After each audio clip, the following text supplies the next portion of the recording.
আসসালামু আলাইকুম। আম, এই ভিডিওটা আমি বানাতাম না, আমার এই ভিডিওটা বানানোর কোনো ইচ্ছাই ছিল না। তো আমি বেশি কথা বলবো না, আমি অল্প কিছু কথা বলবো। মাননীয় প্রধানমন্ত্রী, আমি আপনাকেই বলতেছি, আমি অনেক যথেষ্ট সম্মান রেখে মাননীয় কথাটা সামনে রেখে আমি কিন্তু কথা বলতেছি।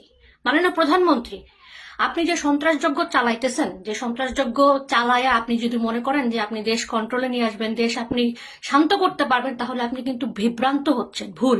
আপনার আশেপাশে যে সন্ত্রাসরা আপনাকে উল্টাপাল্টা উল্টাপাল্টা মানে তথ্য দিয়ে উল্টাপাল্টা মানে আইডিয়া দেয় দেশ চালানোর জন্য, যে সিস্টেম বলে দিতেছে, এভাবে কিচ্ছু হবে না। মাননীয় প্রধানমন্ত্রী, আপনার সম্মান, আপনাকে আমরা কি পরিমাণ সম্মান করতাম মাননীয় প্রধানমন্ত্রী। আপনি আমাদের মায়ের মতো, আপনি আমাদের মায়ের মতো, মায়ের জায়গায় সম্মান করতাম মাননীয় প্রধানমন্ত্রী। আমার পুরা ফ্যামিলি, আমার পুরা 14 গোষ্ঠী সবাই আওয়ামী লীগের কেউ না কেউ কোনো না কোনো ইয়াতে আছে, সবাই আওয়ামী লীগের সাপোর্টার। মাননীয় প্রধানমন্ত্রী, প্লিজ বন্ধ করেন, প্লিজ আপনার পায়ে পড়ি মাননীয় প্রধানমন্ত্রী, বন্ধ করেন। এই যে 2টা ছেলেকে উঠায় নিয়ে গেছে মাননীয় প্রধানমন্ত্রী, কত অত্যাচার করবেন আর কত অত্যাচার করবেন, দয়া করে এবার বন্ধ করেন মাননীয় প্রধানমন্ত্রী। আপনার সন্ত্রাসদেরকে বলেন এদেরকে ছেড়ে দিতে। এরা চোর না, এরা ডাকাত না, এরা ছাত্র, ঢাকা বিশ্ববিদ্যালয়ের ছাত্র মাননীয় প্রধানমন্ত্রী, এরা ঢাকা বিশ্ববিদ্যালয়ে পড়ে।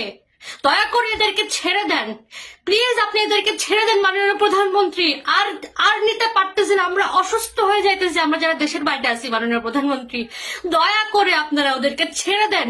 কিছুক্ষণ আগে সংবাদের মাধ্যমে আমরা জানতে পারছি যে সমন্বয়ক, 2জন সমন্বয়ককে হাসপাতাল থেকে উঠায় নিয়ে যাওয়া হয়েছে।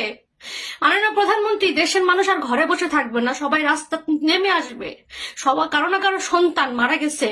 মাননীয় প্রধানমন্ত্রী, একবার চিন্তা করে দেখেন, একবার চিন্তা করে দেখেন কোথায় নিয়ে যাচ্ছেন আপনি দেশটাকে, কি করতে চাচ্ছেন আপনি দেশটাকে। মাননীয় প্রধানমন্ত্রী, আপনি আপনার লোকদেরকে বলেন ধ্বংসযজ্ঞ সব বন্ধ করতে, নাইলে এর পরিণতি যে কি ভয়াবহ হবে মাননীয় প্রধানমন্ত্রী আপনি কিন্তু এখনো বুঝতে পারতেছেন না। দয়া করে বলেন এই 2 ছেলেকে এখনই ছেড়ে দিতে, নাহলে মানুষ রাস্তায় নেমে আসবে, রাস্তায় নেমে আসবে ওদেরকে উদ্ধার করার জন্য।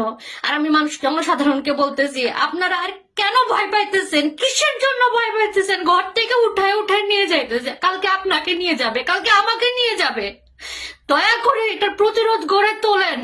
ওই 2 বাচ্চা ছেলেকে উঠাই নিয়ে গেছে, কি পরিমাণ নির্যাতন করতেছে, অথবা মেরেও ফেলবে, শেষ হয়ে যাবে।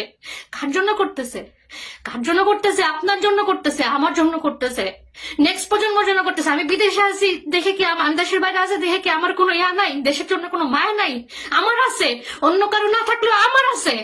আমি বলবো, সবাইকে বলবো, এই 2 বাচ্চাকে যে নিয়ে গেছে হাসপাতাল থেকে, আপনারা উদ্ধার করেন, উদ্ধার করে আনেন, আর জুলুম করেন না। এই জুলুমের আল্লাহ সইব না, আল্লাহ সইব না এই জুলুম। প্লিজ মাননীয় প্রধানমন্ত্রী, আমি প্রমিস করছি, আমি চোখ দিয়ে 1 ফোঁটা পানি ফালাবো না, 1 ফোঁটা পানি ফালাবো না, কারণ জুলুমকারীদের জন্য কোনো পানি ফালতে হয় না।